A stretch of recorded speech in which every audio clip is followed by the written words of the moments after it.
500 litre দেশীয় তৈরি চোলাই মদসহ একজন গ্রেপ্তার, বায়েজিদ থানা পুলিশের হাতে।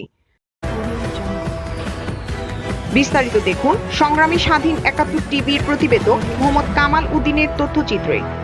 20/5/2024 তারিখ 20:25 ঘটিকার সময় অক্সিজেন এলাকায় একটি প্রাইভেট কার যোগে চট্টগ্রাম রাঙ্গুনিয়া থানা এলাকা হতে চট্টগ্রাম শহরের দিকে আসতেছে। উক্ত সংবাদের ভিত্তিতে থানাধীন ওয়াজেদিয়া মোড় অস্থায়ী চেকপোস্ট শুরু করেন বায়েজিদ বোস্তামী থানা পুলিশ। এই সময় পুলিশের চেকপোস্ট থেকে গাড়িটি পালিয়ে যাওয়ার চেষ্টা করে।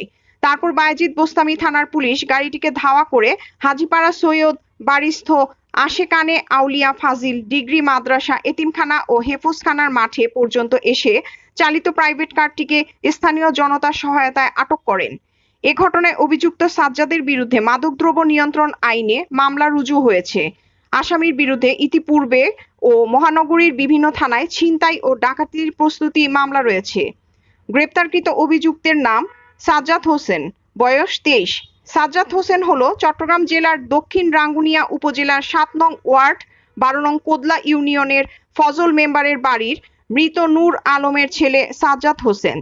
তার নামে কোতোয়ালি থানা ও হালিশহর থানায় 2টি মামলা রয়েছে।